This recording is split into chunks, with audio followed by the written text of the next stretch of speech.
Okay, good morning, everybody. Good morning. My name's Jason Lobley. I'm a technical assistance specialist with Florida's PBIS project, and I'm here with Jill Manous, who's a special guest. She'll be co-presenting with me, and she's a resource teacher, specializes in emotional and behavioral disabilities. And she works with the Exceptional Student Education Program support. Her specialization is in crisis prevention, crisis response, and importantly, restraint in the district. And that's going to speak to our topic today. So, and our topic today is going to, and it's in our Tier 3 series, and it's called Reducing Restraint Through Prevention and Problem Solving. So, Jill, would you like to say hello before I get started? I just thank you for having me. I do enjoy talking about what we're doing in Brevard. We've been doing a lot of great things, so I'm really excited to share what we've been working on. Very good. All right, let's go ahead and jump in. So here's where we're headed today. First, we're going to kind of ground ourselves in the definition of restraint and like why relying on it's concerning. So then we're going to look at the multi-tiered framework, focusing on tier three to help us address restraint in a more proactive way, or hopefully in a proactive way as possible. So we're going to look at the four-step problem-solving process, and then Jill is going to discuss what it looks like in action in Brevard. So I'm looking forward to that. All right, so before we talk solutions, let's figure out and let's kind of discuss what definition we're working with here. So Florida statute defines physical restraint as the use of significant physical force to restrict a student's movement. Okay, it doesn't include guiding, escorting, or calming the student. Uh, and also importantly, Florida prohibits the use of seclusion too.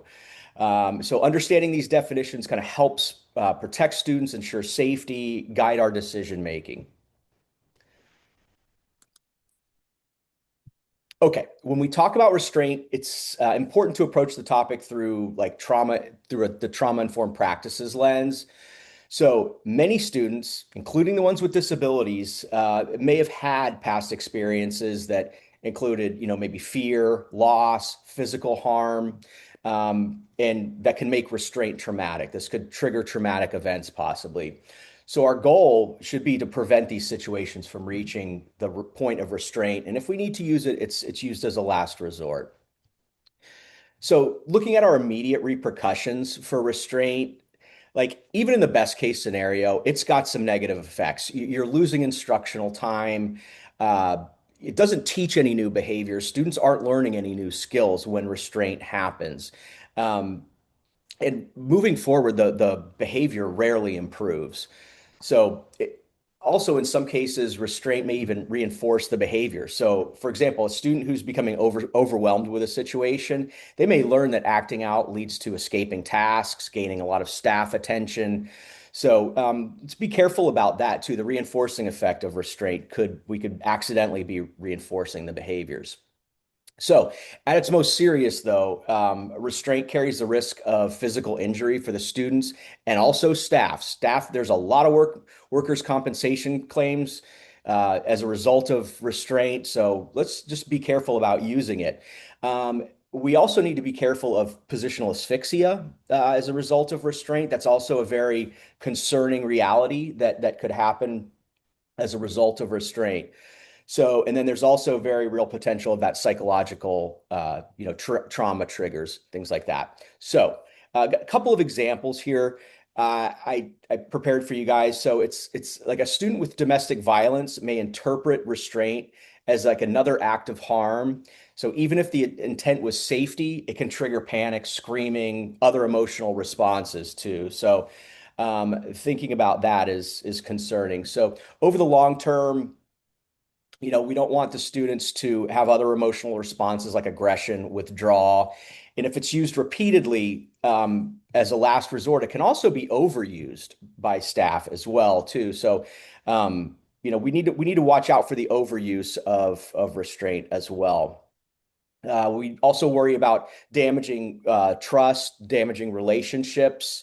that are essential for learning for students. So we don't want to worsen anxiety or depression or even trauma symptoms within students. So this is why our work at Tier 3 is really crucial for the prevention and proactive planning to really protect the safety and dignity of the students.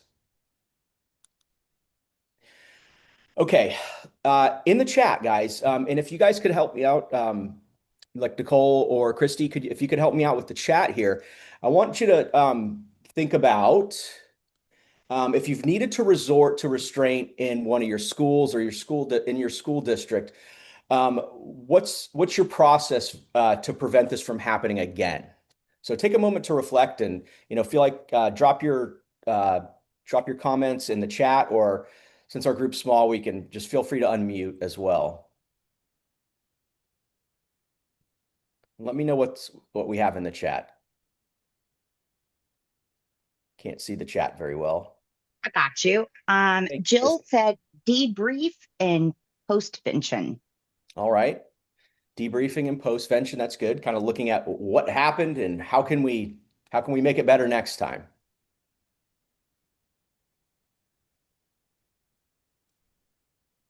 All right. Any other comments or Yes, we okay. also have my experience has been around reviewing what led to the restraint. Okay. And then also recognizing the antecedents sooner and adjusting, and Yes. also training on behavior basics. I love it. Yeah, everybody's coming up with some really good prevention-minded strategies for that. So whether it's we're looking at what happened, what caused that particular restraint, and going, all right, what caused this, and how can we prevent it next time? So that's the right mindset. That's the way we should be thinking. So I think we're ready to move on, Christy. Yes, sir. I don't see anything else yet. Thank you. All right. So as we start to think about restraint, students with the most intensive needs are included in that. We need to think about them within our prevention mindset for restraint. So it's important to remember that Tier 3 is not a separate system of supports. Tier 3 should be fully aligned with what we already have in place at Tier 1 and Tier 2. So those PBS guiding principles that we follow, that we live by, like evidence-based instruction, teaching and reinforcing appropriate behaviors, database problem solving, ongoing progress monitoring. We need to have those things going on at all tiers, and Tier 3 is just another layer on that system of support. So at Tier 3, the difference isn't we're using new or isolated strategies. We're not doing that. Instead, we increase the certainty, we increase the precision of the problem solving, of the intervention, of the data-based decision making. So that means we're looking more deeply at the function of behavior. We want to individualize those supports and use data more intensively to guide the steps throughout our process.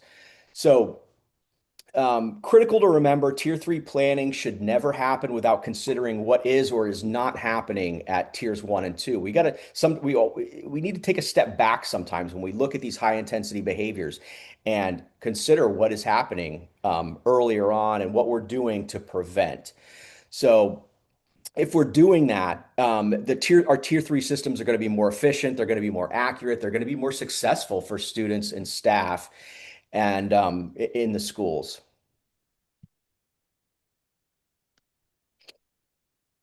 All right, so this slide it's a bit of a mindset shift. So prevention isn't just for the students who respond quickly to those universal supports, those Tier 1 supports. It's really most important for those students with the highest level of need. So let's plan with those students in mind. So even our students with the most intensive needs benefit from strong, consistent Tier 1 practices. So when those foundations are solid, it's going to reduce the likelihood of escalation, and it's going to create predictability, safety, structure in our school environments. So I'm going to give you guys a little array of visuals here. And these are just going to be some prevention tools that I want to reflect back upon. You guys may have seen them before, But our first one here is, you may have seen this one in the Tier 1 training. It's called an ounce of prevention, and it reminds us of how those environmental modifications, instructional modifications, routines, clarity of those expectations can create stability in the classroom and around the school. So the students with the most intensive needs are going to need that structure, that stability, that predictability. Okay. Our next one is our PBIS classroom resources. We've got a great set of resources here. They're going to highlight those daily practices that we want to engage in, like maximizing the structure in the classroom, maximizing structure around school, maximizing student engagement, expectations and rules, response to situationally inappropriate behaviors. And then also, of course, acknowledging the appropriate behaviors that we want to see around the school environment. So we want to just keep our classrooms predictable, proactive, preventive. And then our next one is the verbal de-escalation continuum and our verbal de-escalation infographic. And that's going to reinforce like the use of us being calm, having some awareness of what that verbal escalation continuum might look like. We want to use our clear, calm, supportive language as we attempt to verbally prevent physical behaviors and from escalating into crisis.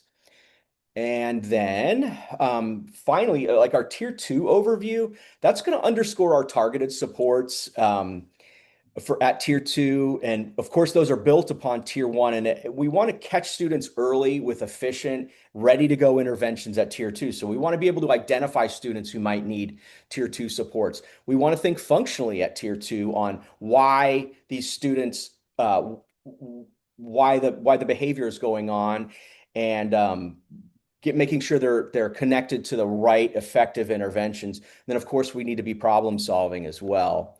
So like our key messages when we're planning prevention strategies, let's start with the students who have the most intensive needs first. Let's start with them in mind. And if the system's going to work for them, I think it's going to work really well for everybody else.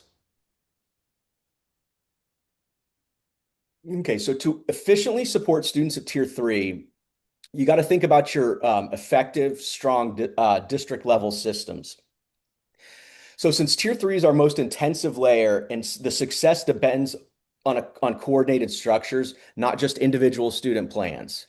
So we've got to look at those system structures at the district level and at the school level to be able to most effectively support those individual student plans. So on the left side of the slide, we've got it's a framework that highlights the essential district components that can help sustain Tier 3 and make it most effective. So think about your district teaming.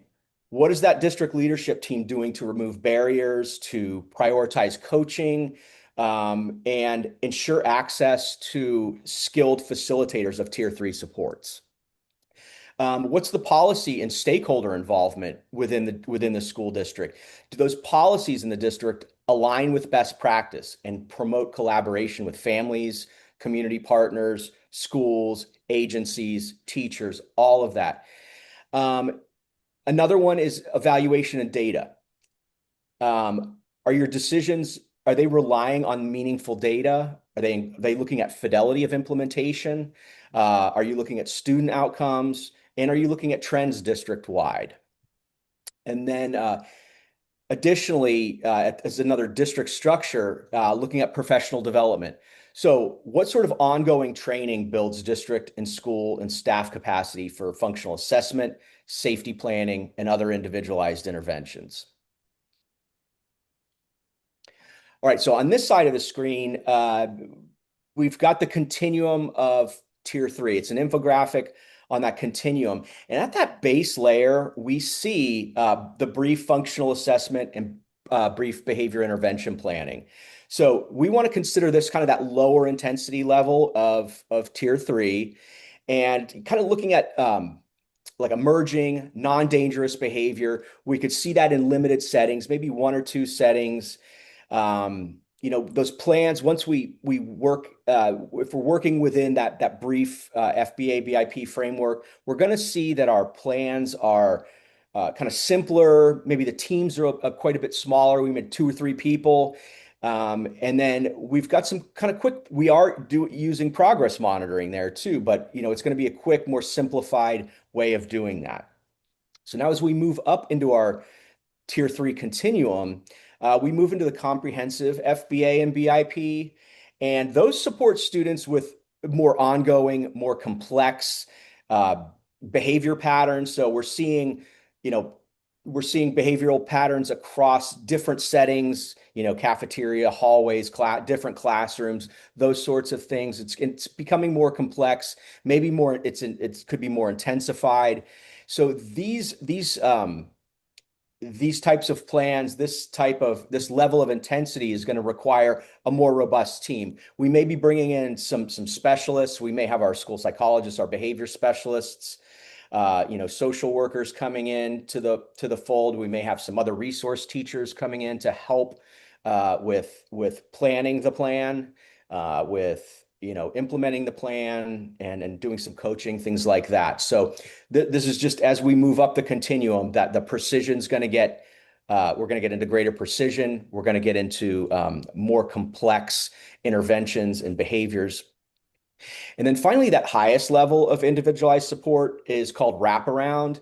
And that often involves a lot more coordination. That team's going to get bigger. That intensity level of the plan is going to get bigger. And we're going to bring in outside agencies, other professionals to help those particular students. They may be really complex, have some very, very complex needs.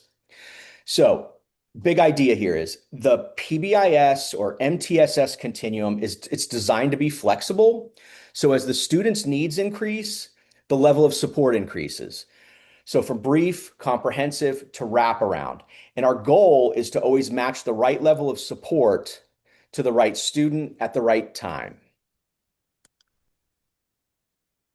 All right. So as we have our continuum, as we have our district structures in place, the professional learning that we provide to our schools and within our district is a major lever for reducing restraint. We start by identifying what training already exists, where those gaps remain, especially in trauma-informed practices, crisis prevention, de-escalation practices, and even classroom management. But we got to remember though, training alone is not enough. We need to follow up that training with coaching, with modeling, performance feedback to make sure that the staff understand the strategies that we're trying to teach, so they're getting some practice using them, so that we're building fluency with those with the particular professional development or professional learning that we are providing to our staff members. And we have here, I've got a link on this particular slide that has a link to our PBIS classroom practices, resiliency, and trauma-informed crosswalk. So in the PDF, all of the links within the PowerPoint should be live, and you should be able to access some of those if you want to take a look a little bit further. Okay, so this slide is representing how districts can systematically track and plan their professional learning related to restraint. So up on the top, we see the restraint training matrix, and this is allowing teams to document who's been trained, the type of training they've received, certification status, coaching needs of the coaching needs, and fidelity checks. So this can help ensure staff have competencies required to implement safe, preventative, and aligned practices. So along the other side, along the bottom here, we have the professional learning priority organizer. And that's going to help districts identify training priorities based on gaps revealed through their data. So after completing this matrix, the teams can use the organizer to determine what additional trainings needed, whether that's strengthening tier 1, perhaps as preventative practices, maybe tier 2 practices, or enhancing the functional behavior assessment and behavior intervention planning skills, or even addressing the specific areas related to restraints. So these tools are a structured way to monitor like current training levels, identify some of the gaps in the professional learning needs, and plan targeted supports that can align with district policies to hopefully help reduce restraint through staff capacity building. Okay, so in the chat, guys, what professional learning does your district have to address restraint? So let's bring this into the conversation now. What are you guys doing at the district level to address restraint? I'd like to hear about that.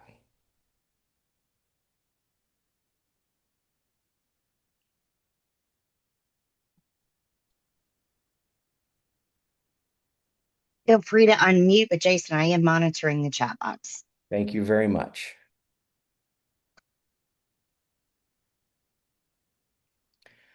And then I have a follow-up question too. That is, how does your school district determine who gets that particular training? Is it a proactive way? Could it be more of a reactive way? So let me know. Are we getting any responses, Christy? Not at this time. Okay. So what I've seen a Oh, lot here of, we go.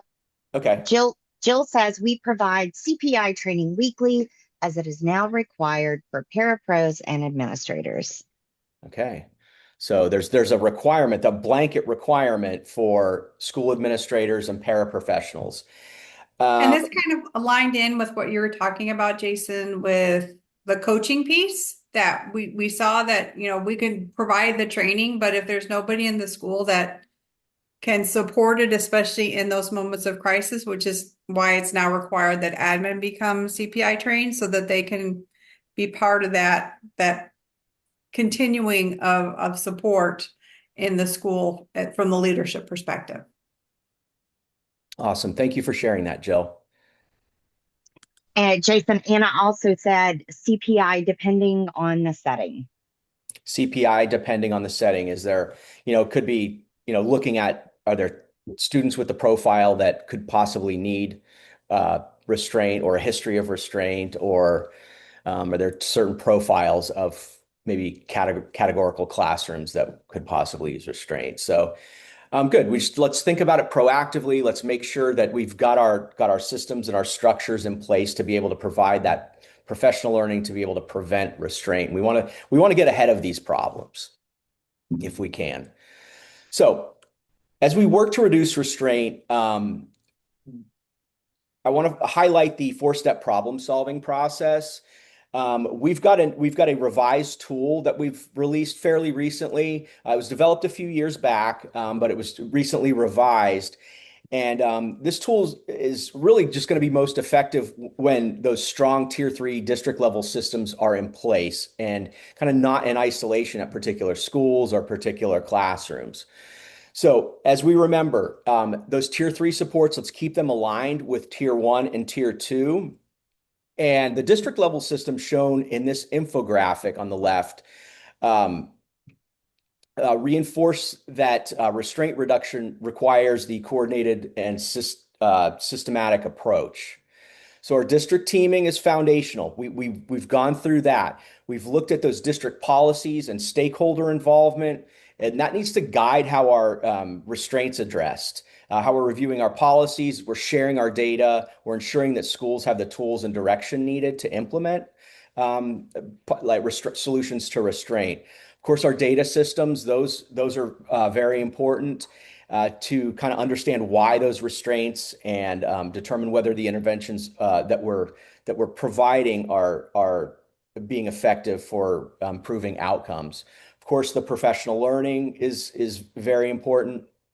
So as we walk through the four-step problem-solving process around restraint, we're going to get into some of those steps as we move, and then Jill's going to get into their four-step process to addressing restraint, and it's going to help us answer four key questions.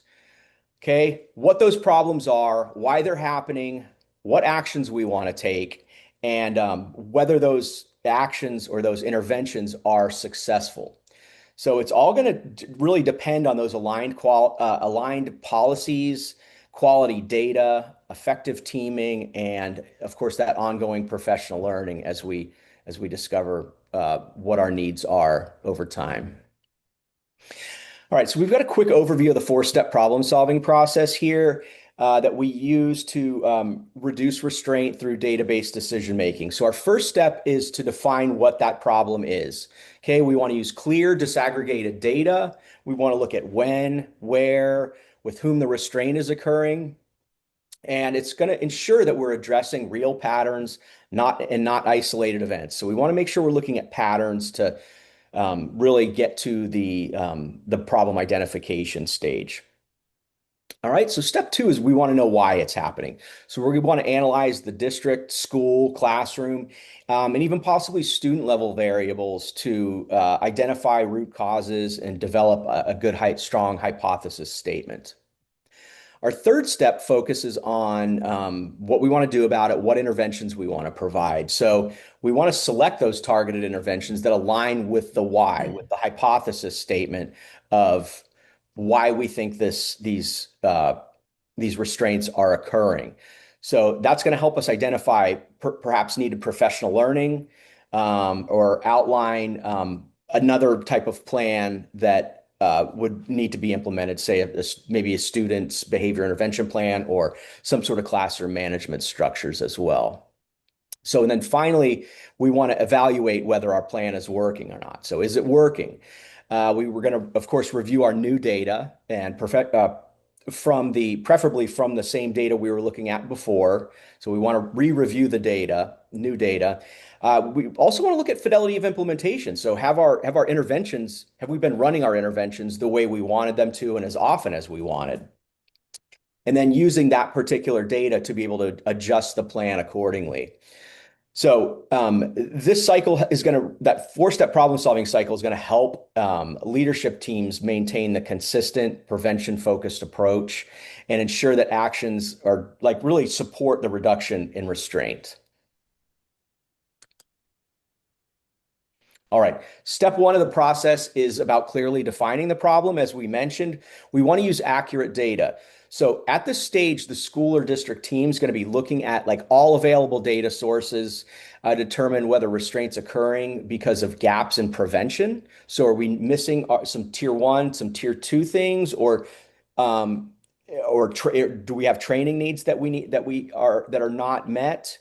Or is it because maybe students require more targeted support? So could their behavior plans or their functional assessments need to be redone and or having their behavior intervention plans updated? So we want to ask, are the restraints happening with a few students repeatedly, or are we seeing many students being restrained occasionally? So is it in the same location? Is it in the same time of day? So we want to kind of get into those questions. So those data systems are going to help us identify those patterns we're looking for so we can respond precisely, not with guesses and not with, but with good informed information. So we want to look at duration of the incidents, type of the restraints used, who was involved, where and when, and if we can, even the reason for the behavior. So looking at that, we want to look at restraint even functionally as well.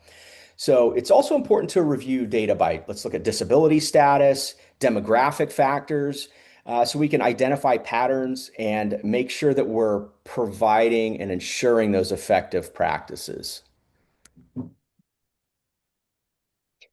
Here we have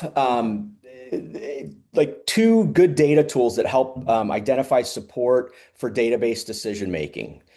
So we can help reduce our restraint. So on the left is the Florida Department of Education restraint report.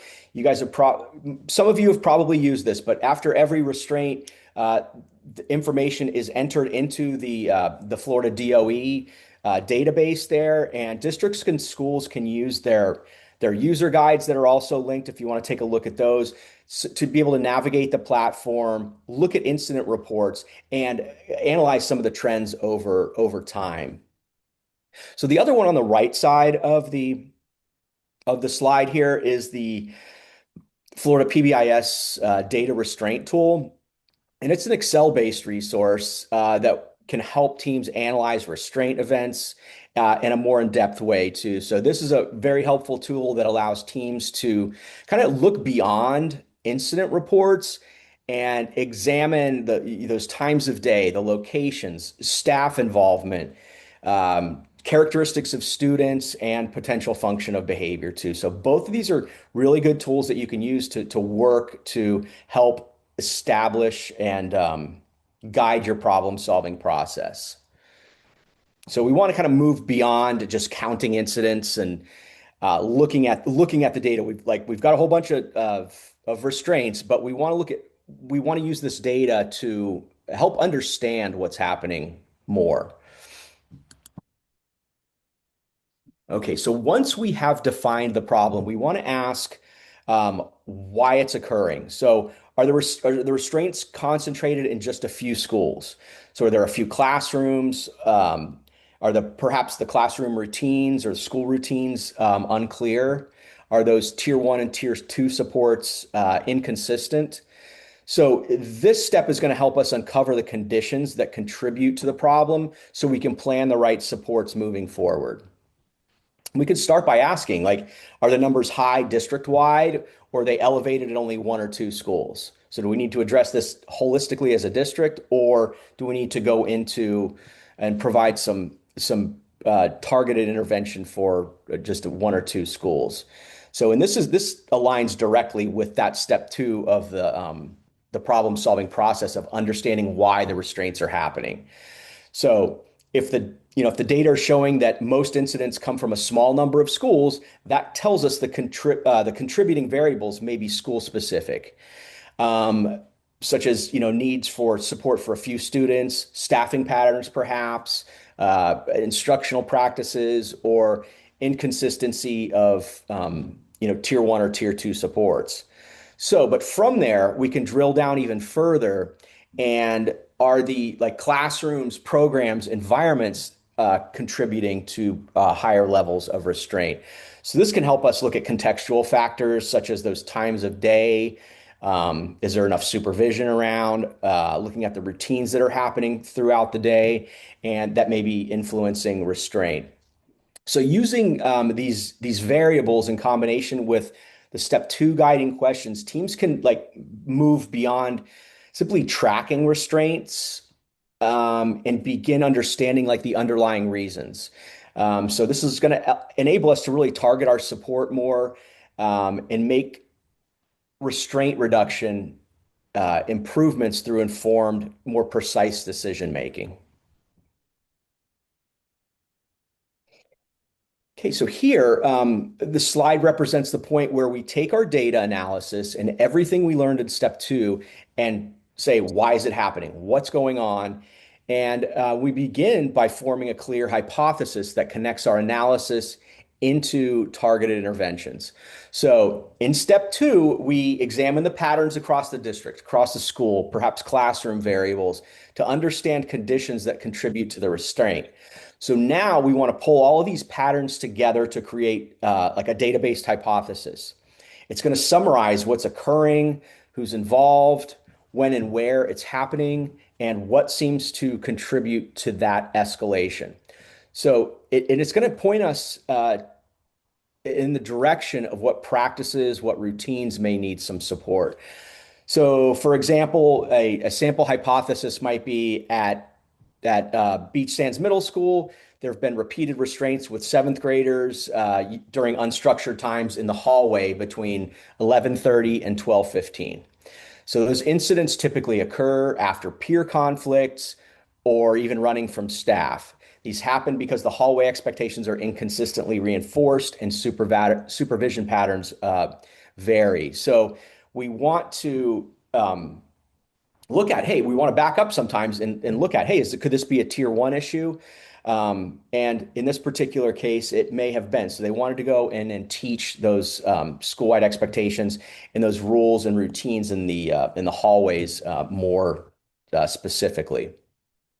Another one that might be classroom based. So in Mr. Lobley's class, restraints have involved two students during math instruction when there's multitasks being introduced, and just more difficult assignments. And these escalations follow task refusal, suggesting frustration, limited scaffolding, and suggesting like an escape motivation there. So looking at those looking at those kind of different contexts, we can really start to plan our interventions a little bit better. So looking at some tier one examples in that first one, or some tier one approaches in the first one, and maybe some classroom type or even individualized um, interventions for those two students that may need some restraint prevention. All right. So after we develop that hypothesis, we want to move into our prediction statement. Okay. This is how we kind of test whether our hypothesis is accurate.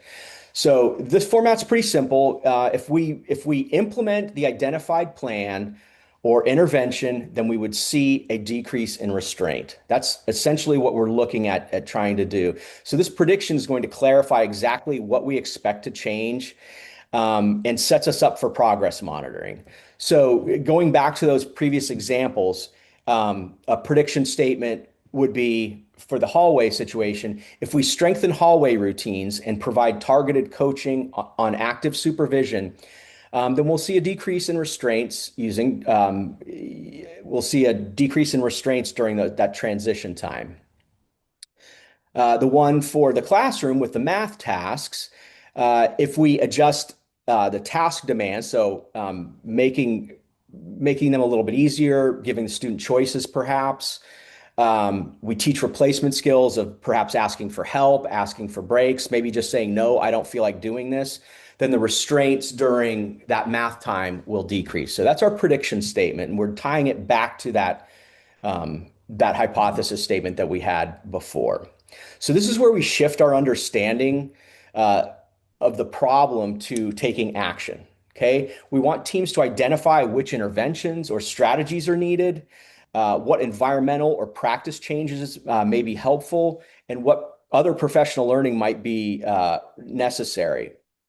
So again, the strategy should align clearly with the hypothesis, meaning that we're intentionally choosing actions that address the factors contributing to the restraints. And also in that plan, we want to outline who's responsible for implementing, when this training will occur, and how those new practices will be supported. So we want to not just train, we want to be able to coach and make sure that we're following through with those interventions. So we're having a high fidelity of implementation there. Okay, step 4, final step here, is about like we want to check and make sure what we've put in place is actually working, right? We want to use that same data we're looking at our problem identification with, and coming back to that data and making sure that we're reviewing data on a regular basis and using that problem solving process to guide our next steps. So, like before we look at our outcomes, we want to make sure that the strategies we picked are actually being implemented in the way that we wanted. We want that fidelity of implementation to really guide what we're going to be doing next. So, when we look at restraint data, let's look at a few key questions on our review. So, are we reducing the overall number of restraints across the district? So, are we seeing those numbers decrease as a result of our intervention? Are individual schools showing improvements in perhaps the number of their restraints, or with particular students they needed to help address restraint with? Are those individual students experiencing fewer restraints over time? Are we seeing less restraint within certain subgroups? And perhaps is each restraint episode getting shorter? So these are some of the big questions that we want to consider looking at as we're starting to do our progress monitoring. So over on the right-hand side of the screen here, you'll see the MTSS behavior decision rules, and this is something that we have a resource for you guys. It's linked there. You may have seen this before, but it gives us a consistent way to interpret our data. Okay, instead of guessing and just making judgment based on some data without any rules, it's going to help us determine whether a student, a school, or the district is responding to the intervention. They're going to help keep that database decision making objective, predictable, and aligned across the schools.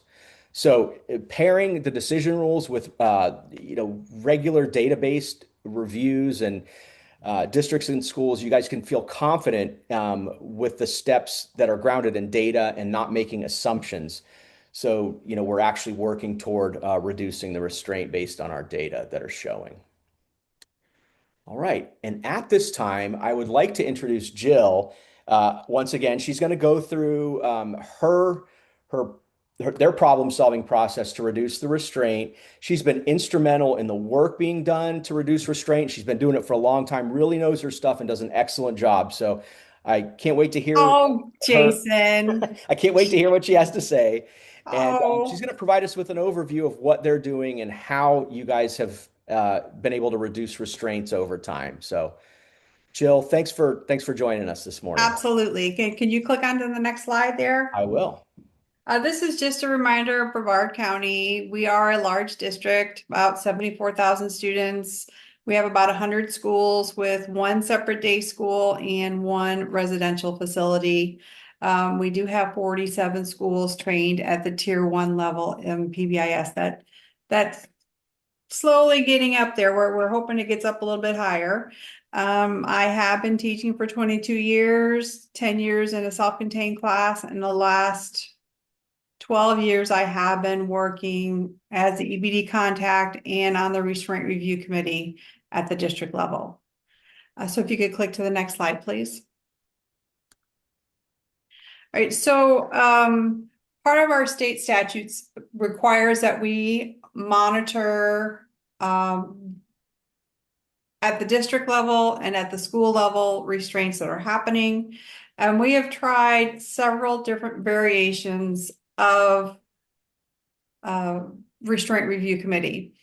For consistency, we've always met on the first Friday of the month. So who's ever on the committee already knows to kind of set aside either the morning or the afternoon, depending on which part of the day we commit to for the year. And then I send out the meeting notices, like the meeting notices for next year are already sent out so that people know to kind of keep that time period set aside. And right now we're doing Friday afternoons. We have done very large groups with like 12 people coming in, and we would review the individual reports and we would talk about situations, but it never seemed to go anywhere. And then we tried very small groups where there was just a couple of us talking about, looking at trends, as best possible. But again, it was hard to get the information out to the schools because it required a lot of follow-up on our part. So our current restraint review committee, we do have SEDNet involved. We have two people from SEDNet in our area, and usually one or the other, or sometimes both, will attend. We also have two behavior analysts. Sometimes one can't make it, but we always want to have at least one behavior analyst there. My assistant director, she always attends. Myself, I'm the district resource teacher. And then we have our optional staff. Now, these are the ones that are invited to the meetings if required. So let's say we have a school we'll call Sand Dune. And they have a certain amount of restraints. So we're going to invite the admin from Sand Dune. We're going to invite their program specialist from the district level that supports that school. And then we'll also invite the behavior analyst for that school to attend on our meeting. So you go ahead and click the next button there, Jason. All right, so just to show, we have been trending down for the last 12 years. When I first started, we were close to 600 restraints, and now last year we had, I think, 143. So we are slowly, our goal is always to decrease by at least 10 to 15% a year. We've had a couple spikes, but that's the nature of everything. But our goal is always to decrease by about 10%. And we've been typically meeting that goal, except for a few situations. All right. So when a incident is finalized in the IERS system, I receive an email, and then I go and I read the report. And I read the report right away to make sure there was no injuries, that nothing immediately is required. You know, if they got a new student and do they need a behavior analyst there? Do we need to get the program specialist there? Do we need to kind of do something with the behavior tech on site? So I kind of read them as quickly as I can, so that we can provide any supports right away if it warrants it. I will then update the data tool, and make a copy of the spreadsheet for our attendees. So typically a week before our meeting, we will invite schools that have had 2 or more incidences. Now, these can be one student with at least 2 incidences or 2 incidences with 2 students. So our benchmark is kind of 2. If we see 2 or more, that's when we will call a meeting with the school. And then we'll create a really short little PowerPoint of their data for that meeting. And we provide 30 minutes for the school to come and meet with us. Go ahead and click the next button, please. So we do use the Restraint data tool. We've used this since its inception. It is, to me, the most the simplest way to organize the data. It takes less than 5 minutes to upload the report from the state portal, and then it gets all sorted, and then you can break it down by school, by date, by window. There's just a lot of options using this tool. So once it's updated, we can then make this personalized PowerPoint for the school to see their data. Our meetings for restraint review start at about 12:30. So just the review committee will meet, and we will look at our data. We will look at the template as a whole for the district. We look at our trends. We'll talk about maybe some situations that have come up. And then we start our meetings with individual schools at about 2:00. Because that on Fridays, that's when we have dismissals starting for elementary is 1:30 to 2. So usually they're available by about 2:00. So we're going to look at some current information from a school right now using this data tool. So if you could go to the next slide, please. All right, so this is a school we'll call Sand Dune. So just looking at this information, what kind of trends might you see for this school? You can either unmute or go in the chat box.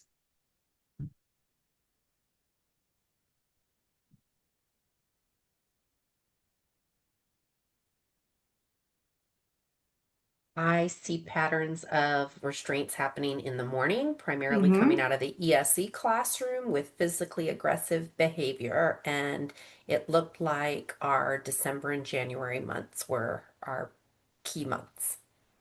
Excellent. And this is where, when we look at this data through the data tool, it disaggregates it, and then we can actually graph it out. You could go to the next slide. So let's just look at the monthly trends for this one school. We see the dates there, and we can see December, January were challenging months. So now this is the information we would share with the school. So we would show them this trend. So what might be a question you would ask the school if we saw this? Well, we know sometimes around those in preparation for the breaks or returning from breaks, our routines and stuff sometimes aren't followed as clearly. Absolutely. And it's the schedules can be off. Now I'm going to say that this was all mostly for one student. And the student is in a supported level classroom. And so we drill down even more with this situation is what was going on with the student in December, right? So then we took it to the time of day, looking at this trend. So now we saw some things happening in December with this student. Now, what is happening in the morning with this student? So now we can really look at finding out with the school through having conversations and problem solving together, because we're talking with admin, usually the classroom teacher is there, the school behavior analyst is there, the on-site behavior tech is there. So now they're having these conversations. We're kind of facilitating this conversation with them as they are coming up with these. Well, in December, his parents split up. So then they were talking about, so that's probably why things started happening in December along with the holidays. And so now when we look at time of day, they talked about the student is often late to school and he does not like to go to the front office because he does not like being off schedule from his classroom. So now we know that there are issues happening in the home, and schedule is going to be super important to him. And if he can't get to school on time, then his schedule's already off. So now the school makes a plan with the family on how to try to get to the student to school on time, but how now he goes right to the classroom to kind of skip that middle step of going to the front office to check in and then going to the classroom. So if you go to the next slide, Jason.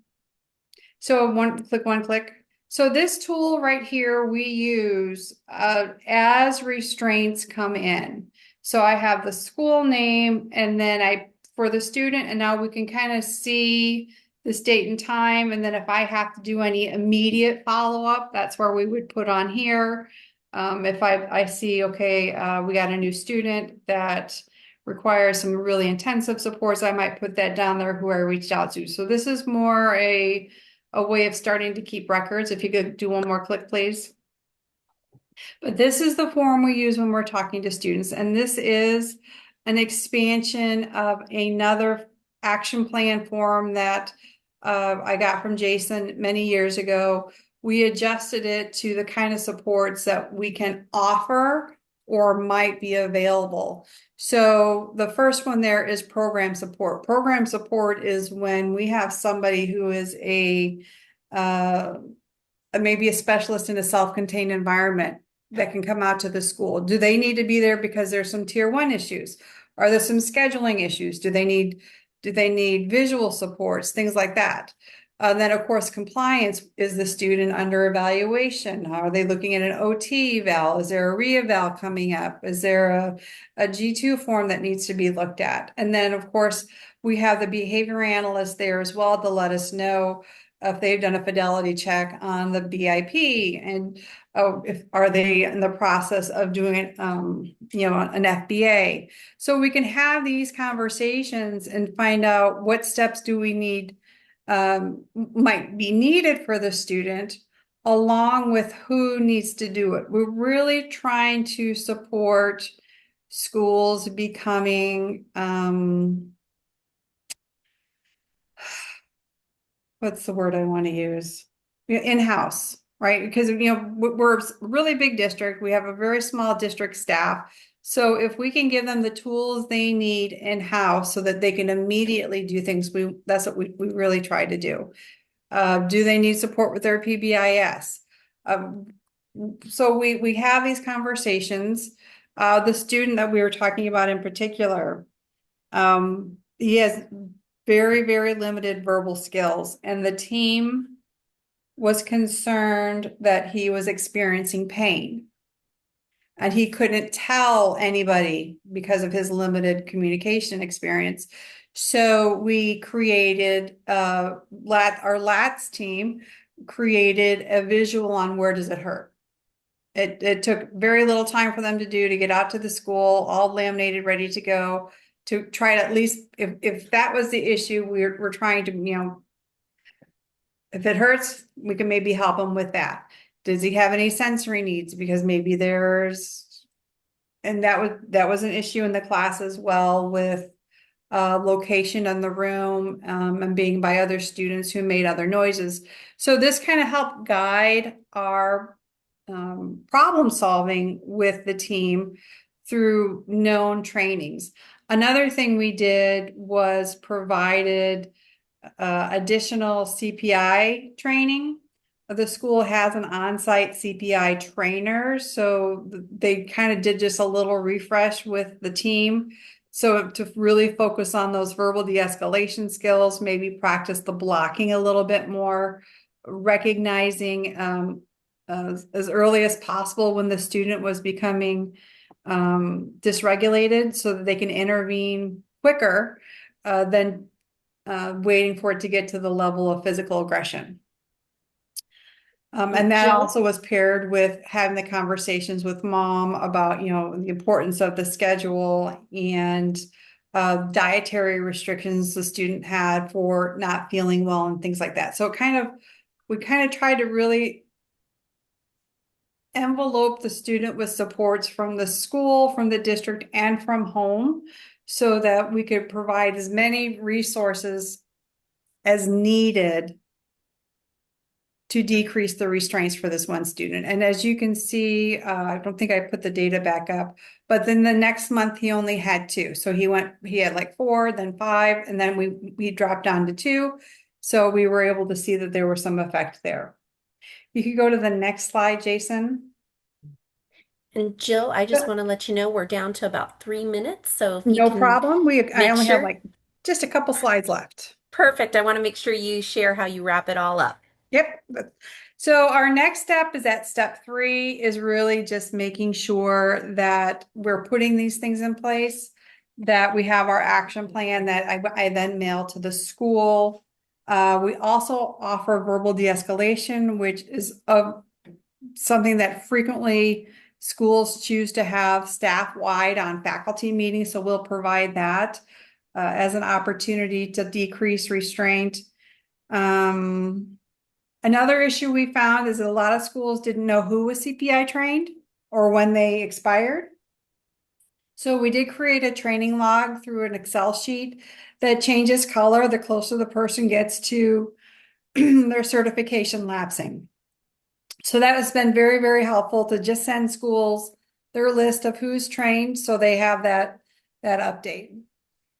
We also created a post-vention report, which I believe I shared with Jason to share with everybody that aligns with CPI, but it is a great way to debrief after a situation. If you go to the next slide, please, Jason. And then finally, when we are finished with our meeting with the school, before we end out that meeting, we will set up a meeting for the next month to follow up. But that's a much shorter meeting. That's like a 15-minute meeting just to kind of check in with them to see how the interventions were doing and if anything needs to change or if they needed any additional supports. We also want to make sure that if like I say, I'm going to make a visual, I want to make sure I've made it. If somebody says they're going to provide the training, we want to make sure that there's follow through for everybody involved. So we do get together a month after the training or the initial meeting. So then the next slide, one more, is we really don't have enough data yet to see if our intervention is working. I will say the feedback from the school has been extremely positive. We initially started with only a 20-minute conversation and they wanted a half-hour minimum because they want to talk about this. They want to problem solve with this, but they really hadn't been given the floor, if you will, to have the conversations and to understand what resources were available to them. So this has really opened up a whole new door for them that they really do want to talk about what's happening at their school and how they can support their students. And then for us as the Restraint Review, we will look at the end of the year and see how it's really looking because we have been tracking our monthly trends for over a decade, but this is just a little snippet of how we have been doing monthly. So Are there any questions? I know that was kind of a wham bam, but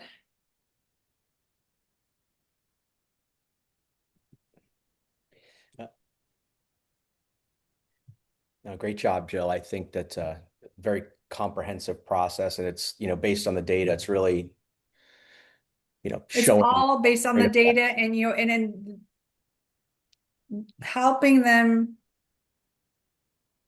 Sometimes it's just guiding that conversation because they know their school, they know their culture, they know their climate, they know their abilities, and letting them know that, looking at it from a different way can sometimes just gives them that little different push in a different way. Excellent work, and we appreciate you sharing with us today. And I can't commend your work enough. So excellent database decision making, excellent supports around schools, around students, and looking at those district trends as well. So and it's Mhm. paying off for you. So what It very is. It's well been done. a lot of work, but it's getting there. All right, Hopefully we'll have zero. that's the goal. Yes. So in closing out, we've got our survey up right now. And so please take the survey if you're able to. And I've got a whole bunch of resources here for you all.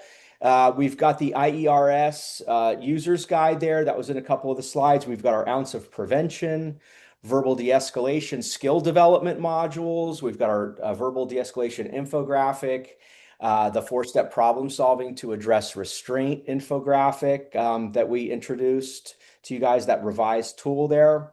We've got our the Excel tool to address restraint and some guiding questions. So lots of good resources there linked into the PowerPoint presentation. So, and we'll get this posted for you guys as soon as we possibly can. So thanks very much for joining us, and we appreciate you taking the time. So let us know if you have any additional questions.